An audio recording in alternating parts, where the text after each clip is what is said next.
1857 भारतीय इतिहास का वो साल जिसे ज्यादातर लोग बस एक नाकाम सिपाही विद्रोह के तौर पर जानते हैं। पर आज हम जो पड़ताल करने वाले हैं वो इस कहानी को बिल्कुल पलट कर रख देगी। बिल्कुल, क्योंकि सवाल ये नहीं है कि विद्रोह क्यों हुआ। सवाल ये है कि इतने अलग अलग लोग, राजा, किसान, सैनिक, जमींदार, हाँ, जिनकी दुनियाएं एक दूसरे से बिल्कुल अलग थीं। वो सब एक साथ एक ही दुश्मन के खिलाफ तलवार उठाने को क्यों तैयार हो गए। ये कोई छोटी बात नहीं थी। सही बात है, ये किसी एक घटना का नतीजा तो नहीं हो सकता। हमारे पास जो जानकारी है वो बताती है कि ये सालों से एक तरह से सुलग रही एक आग थी। हाँ, तो चलिए इसी की तह तक चलते हैं और समझते हैं कि ईस्ट इंडिया कंपनी ने ऐसी क्या गलतियां की कि पूरा उत्तर भारत बारूद के ढेर पर बैठ गया। और उस बारूद के ढेर में कई तरह के कह सकते हैं विस्फोटक मिलाए जा रहे थे। राजनीतिक, आर्थिक, सामाजिक, हर तरफ से चिंगारियां सुलग रही थीं। ठीक है, तो शुरुआत राजनीतिक वजहों से करते हैं। लॉर्ड डलहौजी की हड़प नीति या डॉक्ट्रिन ऑफ लैप्स का जिक्र बार बार आता है। ये सुनने में एक सीधी साधी प्रशासनिक नीति लगती है, पर इसका असर बहुत गहरा था। गहरा और बहुत निजी। सोचिए, आप एक रियासत के राजा हैं और एक विदेशी ताकत आके कहती है कि अगर आपका अपना बेटा नहीं है तो आपकी सदियों पुरानी विरासत, आपका राजपाट सब खत्म, सब गया। वो अब हमारा है। झांसी, सतारा, नागपुर, एक के बाद एक रियासतें इसी नीति की भेंट चढ़ गईं। ये सिर्फ जमीन का टुकड़ा छीनना नहीं था, ये उनके सम्मान, उनकी पहचान पर सीधा हमला था। मतलब ये राजा महाराजाओं के लिए एक वजूद की लड़ाई बन गई थी। पर क्या आम आदमी को इससे फर्क पड़ रहा था कि गद्दी पर कोई राजा बैठा है या कोई अंग्रेज अफसर? यही तो इस विद्रोह की सबसे दिलचस्प परत है। उनकी अपनी परेशानियां क्या थीं? आम आदमी को राजा के सम्मान से ज्यादा अपनी रोटी की फिक्र थी, और कंपनी की आर्थिक नीतियां वो सीधे सीधे उनकी थाली से रोटी छीन रही थी। अच्छा। किसानों पर लगान का बोझ इतना ज्यादा था कि उनकी कमर ही टूट गई थी। और सिर्फ किसान ही नहीं, कारीगरों का भी तो यही हाल था, है ना? भारत का जो कपड़ा पूरी दुनिया में मशहूर था, वो कारोबार ठप पड़ गया। बिल्कुल, अंग्रेज यहाँ से सस्ता कपास ले जाते, मैनचेस्टर की मिलों में कपड़ा बनाते और वापस भारत के बाजारों में ही बेच देते थे। हाँ, इसे डी इंडस्ट्रियलाइजेशन या वे औद्योगिकीकरण कहते हैं। भारत जो कभी दुनिया का कारखाना हुआ करता था, उसे कच्चे माल का सप्लायर और तैयार माल का खरीदार बनाकर छोड़ दिया गया। ये एक सोची समझी आर्थिक लूट थी। हाँ, जिसने गांव-गांव में गरीबी और बेचैनी भर दी थी। तो एक तरफ राजा अपनी रियासत खो रहा था और दूसरी तरफ किसान अपनी जमीन और कारीगर अपना हुनर। तो मतलब गुस्सा हर तरफ था, बस वजहें अलग-अलग थी। और जब लोगों की जेब खाली हो, उनका भविष्य अंधकार में हो, तब वो किसी भी बदलाव के लिए तैयार हो जाते हैं। और इस आग को और भड़काने के लिए एक और चीज डाली गई, धर्म। बिल्कुल, अंग्रेजों ने कुछ सामाजिक सुधार किए, जैसे सती प्रथा पर रोक लगाई, विधवा पुनर्विवाह को इजाजत दी। आज हमें ये बहुत प्रगतिशील लगता है, और था भी। लेकिन उस दौर के समाज के लिए ये उनकी परंपराओं पर, उनके धर्म पर एक विदेशी हमले जैसा था। उन्हें लगा कि ये गोरे लोग सिर्फ हमारा देश ही नहीं, हमारा धर्म भी हमसे छीनना चाहते हैं। और ईसाई मिशनरियों की जो बढ़ती गतिविधियां थीं, उसने इस डर को और पक्का कर दिया। अच्छा। हाँ, अफवाहें उड़ने लगी कि स्कूलों में, जेलों में, सेना में लोगों का धर्म बदला जा रहा है। तो अब तस्वीर देखिए, राजा नाराज, किसान कंगाल, कारीगर बेरोजगार, और आम आदमी को अपने धर्म की चिंता।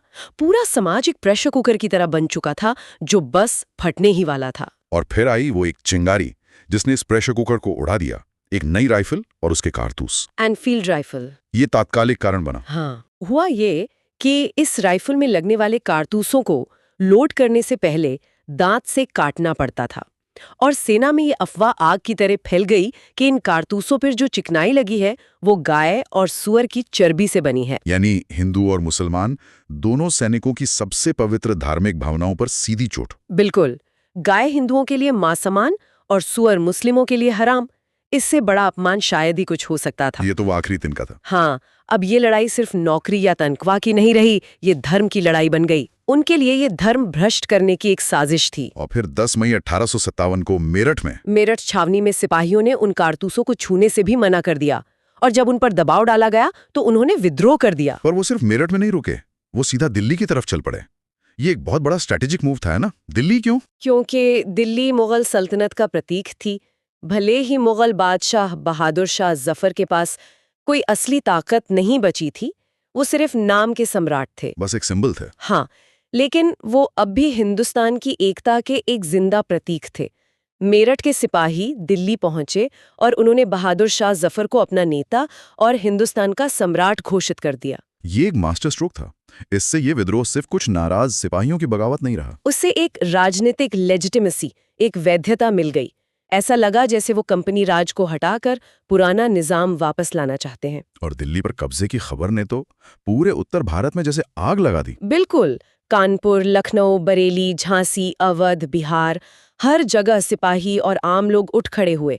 ऐसा लगा जैसे बरसों से दबा हुआ गुस्सा एक साथ फूट पड़ा हो। यहाँ एक बात गौर करने वाली है, इस विद्रोह का कोई एक अकेला नेता नहीं था, सही है? ऐसा नहीं था कि कोई एक व्यक्ति दिल्ली में बैठकर सब कुछ कंट्रोल कर रहा हो। नहीं, और यही इसकी ताकत भी थी और कमजोरी भी। अच्छा। हर इलाके का अपना हीरो था, अपना नेता। कानपुर में नाना साहब थे, जिन्हें अंग्रेजों ने उनके पिता की पेंशन से इनकार कर दिया था। और उनके साथ थे तात्या टोपे, उनके ब्रिलियंट सेनापति तात्या टोपे। और झांसी का नाम आती ही जाहिर है रानी लक्ष्मीबाई का चेहरा सामने आता है, जिनकी रियासत भी हड़प नीति का शिकार हुई थी। रानी लक्ष्मीबाई तो इस संग्राम की एक किंवदंती बन गई। लखनऊ में बेगम हजरत महल अपने बेटे के हक के लिए लड़ रही थीं। बिहार में भी तो थे। बिहार में 80 साल के एक जमींदार कुंवर सिंह ने अंग्रेजों के छक्के छुड़ा दिए थे। तो ये कई सारी लड़ाइयों का एक संगम था। मतलब ये कोई एक संगठित आंदोलन नहीं था, बल्कि अलग अलग जगहों पर लोगों का गुस्सा फूट रहा था और वो अपने अपने नेताओं के पीछे लामबंद हो रहे थे। हाँ, पर कुछ समय के लिए तो उन्होंने अंग्रेजों को वाकई मुश्किल में डाल दिया था। मुश्किल में उन्होंने अंग्रेजों को लगभग उखाड़ ही फेंका था। कई महीनों तक उत्तर भारत के एक बड़े हिस्से पर कंपनी का कोई नियंत्रण नहीं था। सच में? हाँ, एक वक्त पर तो ऐसा लगने लगा था कि भारत से अंग्रेजी राज का सफाया हो जाएगा। तो फिर हुआ क्या? इतनी वीरता, इतने बलिदान के बावजूद ये लड़ाई हम हार क्यों गए? कहाँ चूक हो गई? चूक असल में कई स्तरों पर हुई। सबसे पहली बात तो वही जो हमने अभी कही, कोई एक केंद्रीय नेतृत्व नहीं था। नाना साहेब कानपुर में लड़ रहे थे, रानी लक्ष्मीबाई झांसी में। उनमें आपस में तालमेल था, लेकिन कोई एक साझा देशव्यापी रणनीति नहीं थी। हर कोई अपने इलाके को आजाद कराने पर ज्यादा ध्यान दे रहा था। तो हम एक बिखरी हुई ताकत के तौर पर लड़ रहे थे, जबकि अंग्रेजों के पास एक यूनिफाइड कमांड था। बिल्कुल। और उनके पास एक और चीज थी जो हमारे पास नहीं थी, टेक्नोलॉजी। टेलीग्राफ। हाँ, टेलीग्राफ। इसे द इलेक्ट्रिक टेलीग्राफ कहते थे। अंग्रेजों के लिए ये किसी जादू से कम नहीं था। वो एक शहर से दूसरे शहर अपनी सेनाओं तक संदेश मिनटों में पहुंचा सकते थे। और हमारे संदेशवाहक घोड़ों पर हफ्तों में पहुंचते थे। सही बात है। इस एक चीज ने जंग का पूरा नक्शा ही बदल दिया। उन्हें पता होता था कि विद्रोही कहाँ जा रहे, और वो पहले से तैयारी कर लेते थे। ये तो बहुत बड़ा फायदा था। और एक और दुखद बात यह भी है कि पूरा भारत इस लड़ाई में एक साथ नहीं खड़ा हुआ। हाँ, ये विद्रोह मुख्य रूप से उत्तर और मध्य भारत तक ही सिमट कर रह गया। पंजाब, बंगाल और दक्षिण भारत के बड़े हिस्से या तो शांत रहे या उन्होंने अंग्रेजों का साथ दिया। और कई बड़ी रियासतें भी तो थीं। हाँ, जैसे हैदराबाद, ग्वालियर, इंदौर, वो अंग्रेजों की वफादार बनी रहीं। और अंग्रेजी फौज में जो सिख और गोरखा सैनिक थे, उन्होंने भी विद्रोह को कुचलने में अंग्रेजों की बहुत मदद की। मतलब ये लड़ाई भारतीय बनाम अंग्रेज उतनी नहीं थी जितनी भारतीय बनाम भारतीय भी हो गई थी। यही इस संग्राम की सबसे बड़ी त्रासदी है। एकता की कमी, आधुनिक संसाधनों का अभाव और कुछ अपनों का ही साथ न देना, इन सब वजहों ने मिलकर इस महान क्रांति का गला घोंट दिया। और अंग्रेजों ने इसे बहुत बेरहमी से कुचला। दिल्ली और लखनऊ में हजारों लोगों को मार दिया गया। तो क्या इसका मतलब ये हुआ कि ये सब बेकार गए? इतना खून खराबा, इतनी कुर्बानियां, क्या सब व्यर्थ हो गई? जाहिर तौर पर देखें तो हाँ, विद्रोह अपने मकसद में नाकाम रहा। अंग्रेजों को भारत से बाहर नहीं निकाला जा सका। लेकिन अगर हम दूर तक देखें तो इस नाकामी में ही भविष्य की कामयाबी के बीज छिपे थे। इस क्रांति के नतीजे बहुत जबरदस्त और दूरगामी हुए। सबसे बड़ा और फौरी नतीजा क्या था? सबसे बड़ा नतीजा ये हुआ कि ईस्ट इंडिया कंपनी का राज खत्म हो गया। अच्छा। लंदन में बैठी ब्रिटिश सरकार को ये समझ आ गया कि एक व्यापार करने वाली कंपनी के भरोसे भारत जैसे इतने बड़े देश को नहीं छोड़ा जा सकता। 1858 में एक कानून पास हुआ और भारत का शासन सीधे ब्रिटिश महारानी यानी ब्रिटिश क्राउन के हाथ में आ गया। यानी 100 साल से भारत पर राज कर रही कंपनी की छुट्टी हो गई। ये तो बहुत बड़ा बदलाव था।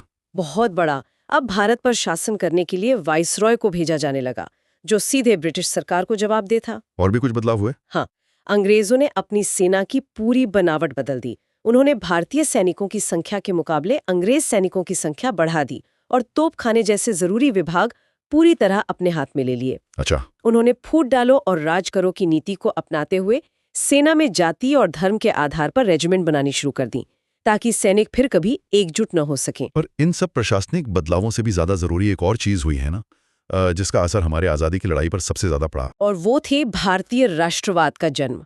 ये इस क्रांति की सबसे बड़ी देन है। 1857 से पहले भारत एक भौगोलिक इकाई तो था, लेकिन एक राष्ट्र की भावना कि हम सब भारतीय हैं, ये सोच बहुत मजबूत नहीं थी। लोग खुद को मराठा, राजपूत, अवधी या बंगाली के तौर पर ज्यादा देखते थे। बिल्कुल। लेकिन इस लड़ाई ने पहली बार लोगों को एक साझा दुश्मन के खिलाफ खड़ा किया। हिंदू और मुसलमान कंधे से कंधा मिलाकर लड़े। एक मुस्लिम बादशाह को सबने अपना नेता माना। लोगों को पहली बार ये एहसास हुआ कि उनका दुख, उनका दुश्मन, उनका मकसद एक ही है। यहीं से वो चिंगारी निकली जिसने आगे चलकर आजादी के आंदोलन को एक ज्वाला में बदल दिया। तो 1857 ने भले ही हमें आजादी ना दिलाई हो, लेकिन उसने हमें ये सिखा दिया कि आजादी के लिए एक होकर लड़ना पड़ता है। इसने आने वाली पीढ़ियों के लिए एक मिसाल कायम की। तो 1857 की कहानी सिर्फ हार की कहानी नहीं है, ये एक ऐसी कहानी है जिसने भारत को हमेशा के लिए बदल दिया। ये सिर्फ एक सैनिक विद्रोह नहीं था, बल्कि भारत की आजादी की पहली सामूहिक पुकार थी, जिसने सोए हुए देश को जगाने का काम किया। बिल्कुल। और यहाँ एक सोचने वाली बात यह है, इस विद्रोह की असफलता का एक बड़ा कारण ये बताया जाता है कि उनमें एक साझा पहचान या राष्ट्रीय भावना की कमी थी। पर क्या ये मुमकिन है कि इसी नाकाम विद्रोह की प्रक्रिया में उस साझा हार और साझा दुख में ही उस भारतीय पहचान की नींव रखी गई हो? शायद पहली बार लोगों को यह एहसास हुआ हो कि उनका दर्द किसी एक इलाके का नहीं, बल्कि पूरे मुल्क का है।